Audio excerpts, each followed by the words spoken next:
Mahiya naman kayo. Mahiya naman kayo.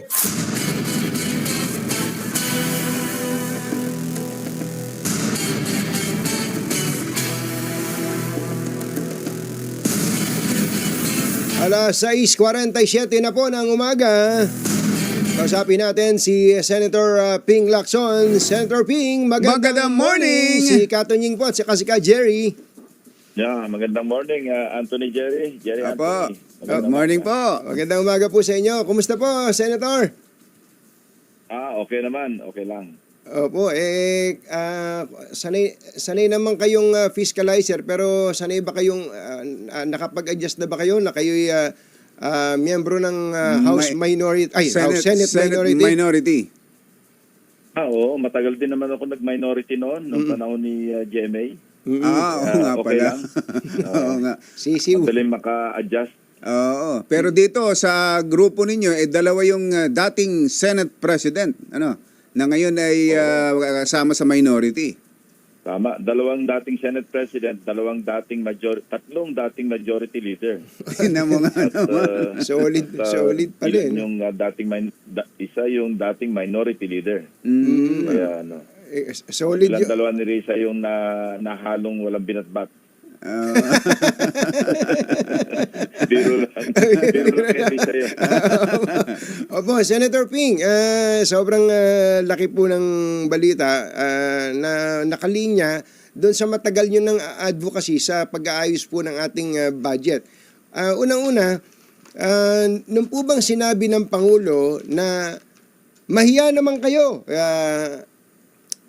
sino po ba sa tingin nyo ang pinatatamaan ng Pangulo? Nandun ba sila karamihan sa plenary hall ng Kongreso noon?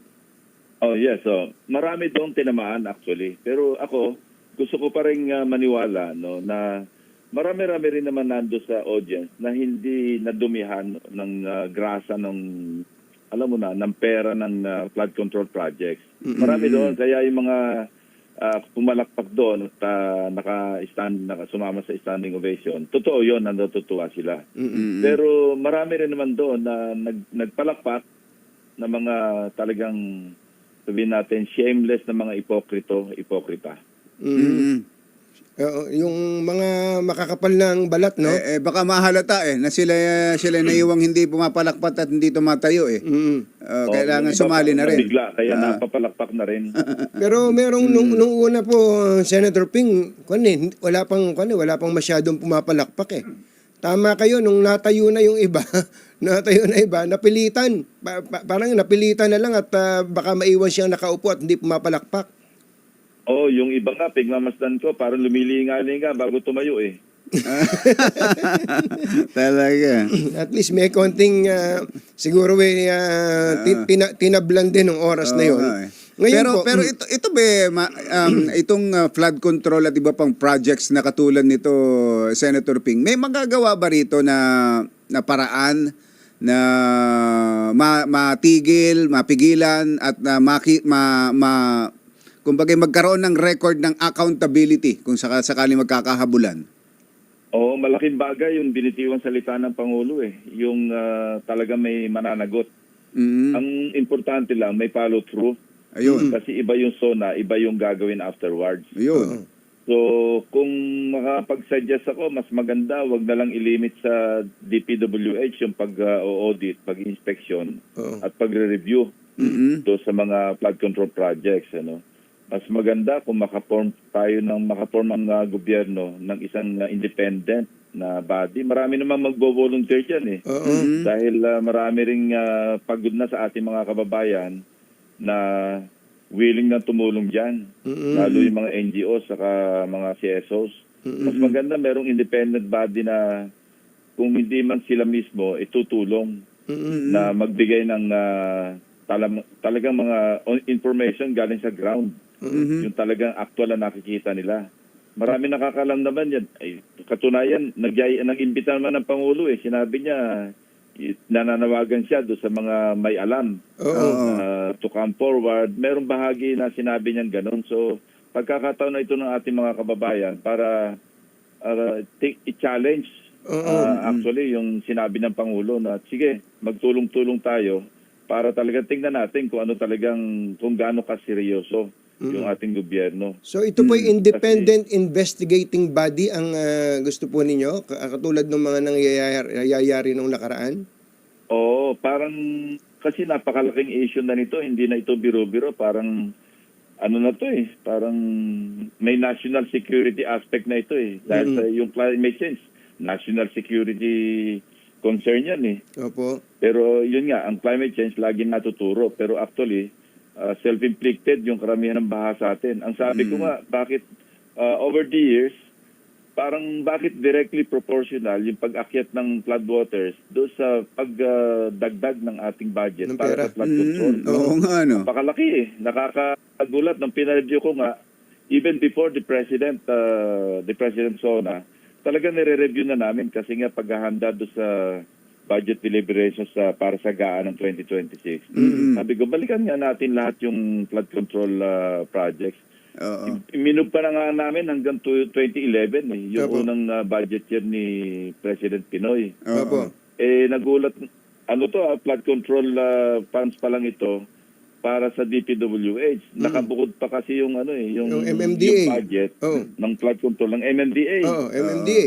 Tapos meron palang budget Billion para pa rin sa flood control. Yung Climate Change Commission, meron palang ganun, Senator Ping? Meron. Meron din pala silang ganun na. Pwede sigurong itas din ng Pangulo yun Pero dapat may mga kahalong sibilyan. Hindi puro taong gobyerno kasi ang perception, lalo kung DPWH, sabi nila, kung DPWH din na isangkot din naman yung mga ibang tauhan nila. Ayun, oo. Baka naman ma-whitewash lang yung baka yung report na ibigay kay Presidente, medyo sanitized. Hindi yung makatotohanan. Oo. Kaya nga ho nung matanong nga ho namin si Secretary Bonoan, binanggit niya na may mga flood control projects talagang pinropose at dinesign ng DPWH. Pinag-isipan. Pinag-aralan. So paano yung mga flood control projects na hindi dumaan sa pag-aaral ng DPWH? Sino nag-aral nun? At paano naponduhan at natuloy yun? Wala nga mga program support yun Yun na nga yung singit ng mga congressmen, mga senador, na walang pinanggalingan. So naniniwala kayo, Senator Ping, na hindi lang congressman talaga. Meron ding mga senador. Oo, kasi galing naman ako sa Senate Meron naman talaga ring mahilig. Yan kasi pinakamadaling lalo yung dredging, yan ang pinakamadali at pinakamadaling lusutan kasi isang ulan lang sasabihin nila bumalik silted ulit natabunan ulit. Galing sa bundok galing sa bundok yung silt, dumaus-dus-dus. Yung dumi, ganun yung po. tambak. So ang mahirap talaga, mahirap din. Ang dapat yung sa policy naman aspect, dapat mag-review siguro yung gobyerno, yung DPWH, kung ano talaga yung pagkakamali sa pagpaplano, sa preparasyon, sa implementasyon. Holistic, ika nga. Huwag yung tingnan na lamang ano yung pagkakamali sa particular na mga proyekto. yung po bang maraming anecdotes, marami tayong naririnig na mga istorya sa ground. Meron nga yung naikwento sa akin dahil talamak na nga yung noong pa to, nung araw pa, na sinasabi, merong 50 proyekto na sabay-sabay na tig 50 million. So kung sa isang lugar ito kung susumain mo, 2.5 billion kaagad yun. Pero ang napansin ng mga taga roon, iisang bako lang yung palipat-lipat. pambira? Video, lilipat sa ibang lugar, sa ibang project, doon naman na kunwari magbubungkal. Pagkatapos, lilipat na naman susunod. Isipin mo, 50 proyekto na iisang bako halos ang ginagamit. So kung tutusin na, maswerte na kung gumastos ng 500 million yun, 2.5 billion. Di 2 billion kagad yung kulimbat. Tiba-tiba yun. Pero ang masakit nga, ang pinag-uusapan ng nakaraan magkano ba ang porsyento ni Congress? Magkano ba ang going rate ngayon, Senator Ping? Hindi ko alam, hindi ako tumatanggap Hindi po, yung nababalitaan nyo. Kasi narinig nyo. Opo. Sa narinig, kung si Mayor Magalong ang papakinggan natin, sabi niya mga 35 35%. Hindi lang sa flood control.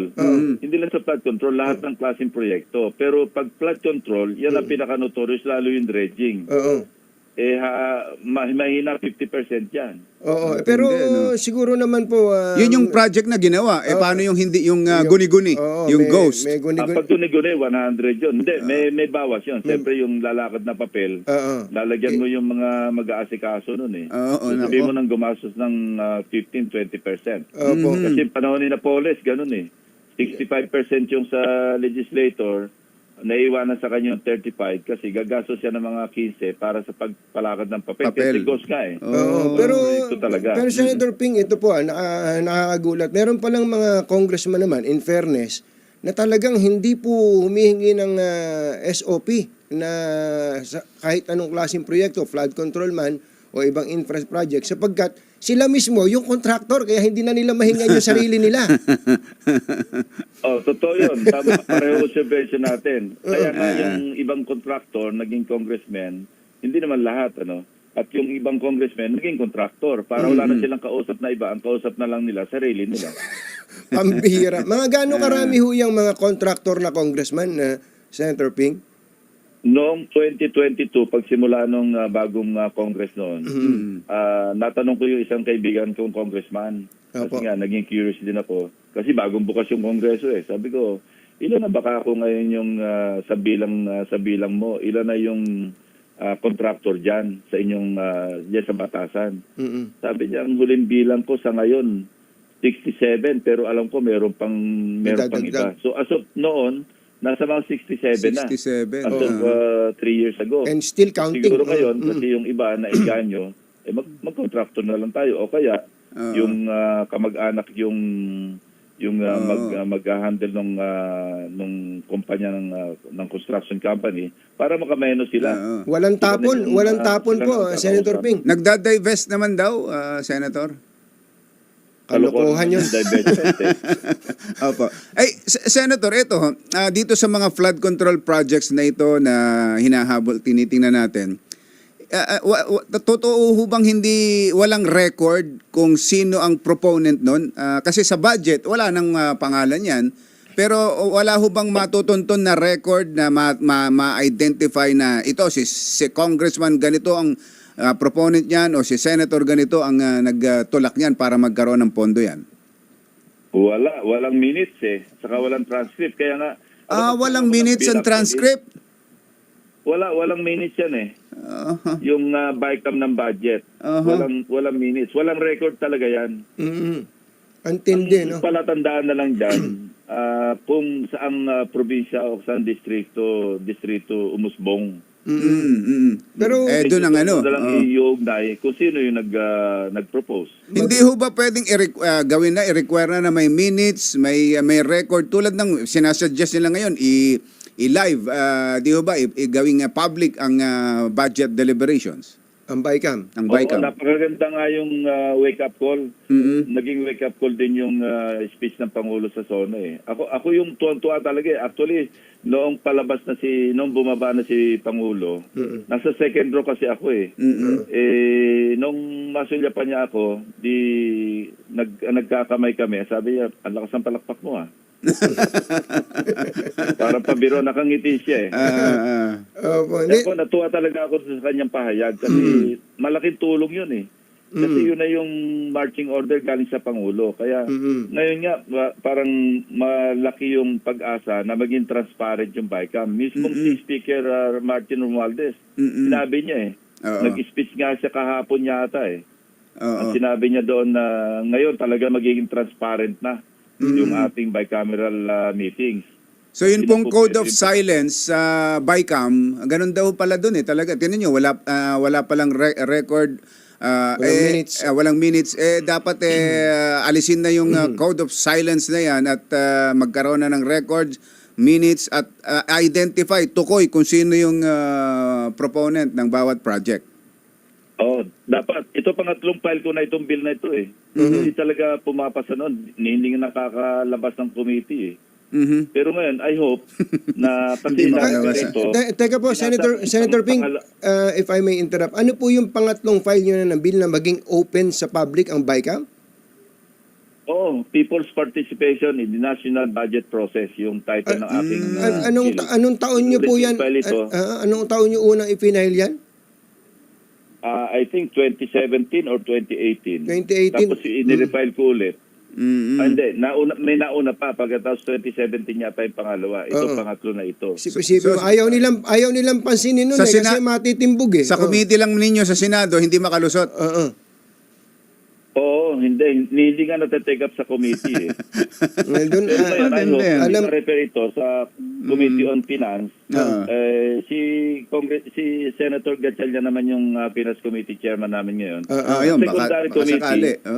Ang secondary committee dito, yung committee na assign sa akin. yung Ang committee chairman, on people's participation. Electoral reforms and people's participation. So, yung aspeto ng people's participation Opo. na iugnay doon sa people's participation in the national budget process. So, kung hindi maasikaso ni Santor Sherwin dahil kung busy siya sa budget, deliberation, kasi siya yung finance, hingin ko sa kanya kung pwedeng mag-subcommittee chairman ako. Ako na yung mag-hear. Ako na rin yung mag-sponsor sa floor. Ayun, sa wakas, opo. Pero ang sabi ni Congressman Toby Chanco, bagamat hindi naman wala labas naman dun sa Senado ito, yun anyang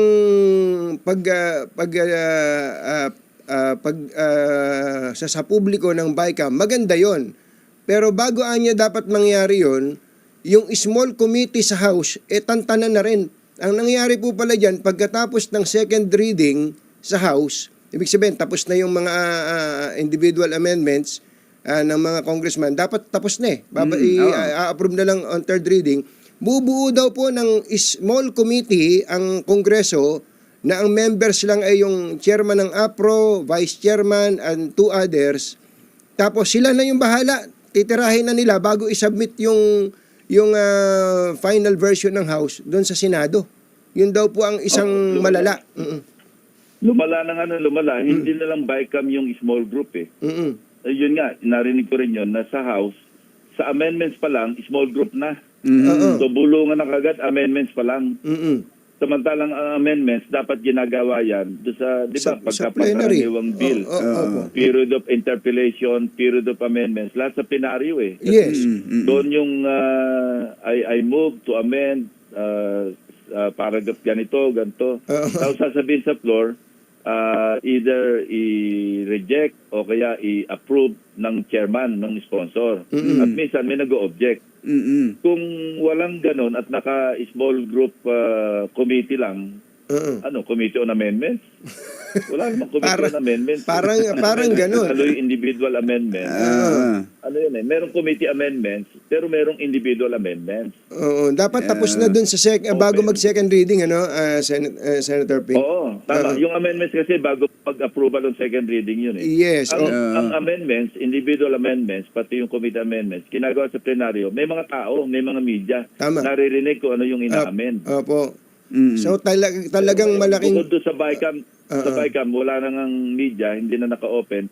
Pati ba naman yung period of amendments, itatago mo pa? Yun ang nangyari. At yun daw po ay wala ding minutes, wala din pong record. Kaya magugulantang ka na lang na bago na yung inapprove sa plenary. Hindi po pwede yun. Kasi kailangan may minutes yun. May transcript yun. Lahat ng amendments. Binabasa nga yan eh. Bago i-approve yung minutes of the last meeting o last session. Binabasa, pinapa-approve pa yung minutes na yan eh. Kaya nga ho. Senator Ping, madalas namin pinag-uusapan dito at isa kayo sa pinakamaingay dyan doon sa pork barrel fund na dating 70 million lang sa congressman, 200 million sa mga senador. Kinasok naman natin ng todo-todo yun eh. Dati. Ngayon, billion na. Ang naging action doon dati para alisin yon, ginawang line item budgeting. Ano ba nangyari? Hindi ho ba ganun ang naging ang nangyari sa budgeting natin? Iyan nga ang lagi nagiging defense, naging excuse. Sinasabi lang, wala ng pork barrel, unconstitutional na. Ngayon, itemized na.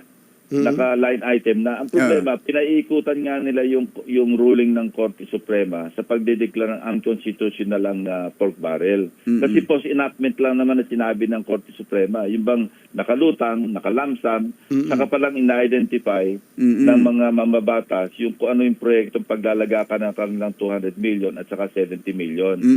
Yun ang sa Korte Suprema.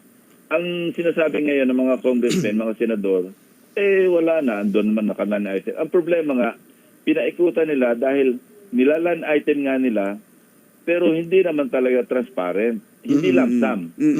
Pero walang pag-aaral. Ang nakakasama talaga yung magsisingit, magre-realign sa budget, pero wala namang koordinasyon man lang, konsultasyon sa ahensya na mag-iimplementa.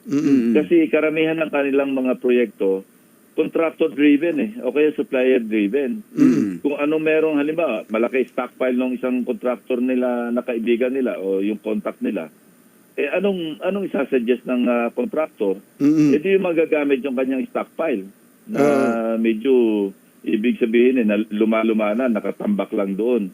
Sa halip na ang intindihin, yung policy direction, yung infrastructure o development ng ating bansa, at tinitingnan, may narinig nga tayo ang naggagawa na nga ng proyekto na pinapasok sa National Expenditure Program pa lamang, contractor na Si congressman ang kakausap to sa ahensya, sa budget ko, isingit mo na nga ito sa NEP.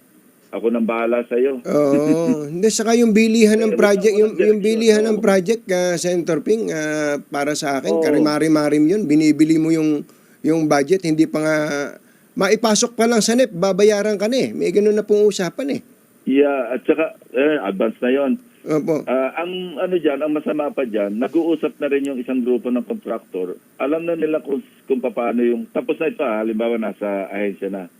Luto na yung bidding. Sino mananalo ngayon sa isang proyekto? Hati-hati na sila. Hati-hati na lang, opo. Wala talaga. Kaya ang nangyayari, yung mismong contractor na hindi nananalo, may kita na rin Bibigyan itong contractor ng nananalo Huwag na kayong magpatalo na kayo. Ito yung mga bid natin. Taasan nyo yun sa inyo. Sa susunod kayo naman. Opo. Okay. Yun ang napakasamang practice. Natutunan na rin yun. Napakarami ng innovations na isa lang naman ng pakay Oo. Pag nakawan ng tao. Opo. Yun. Yun ang talaga nakakasuklam. Opo. Kaya lang... nakakatuwa talaga yung... ito yung talagang sa tingin ko pinakamagandang narinig ko na. Sabi ko, ang favorite quote ko doon sa zona ng presidente, yung mahiya naman kayo. Ayan. Ito po. Mahiya naman kayo. Ito po sagot nila. Ito sagot nila.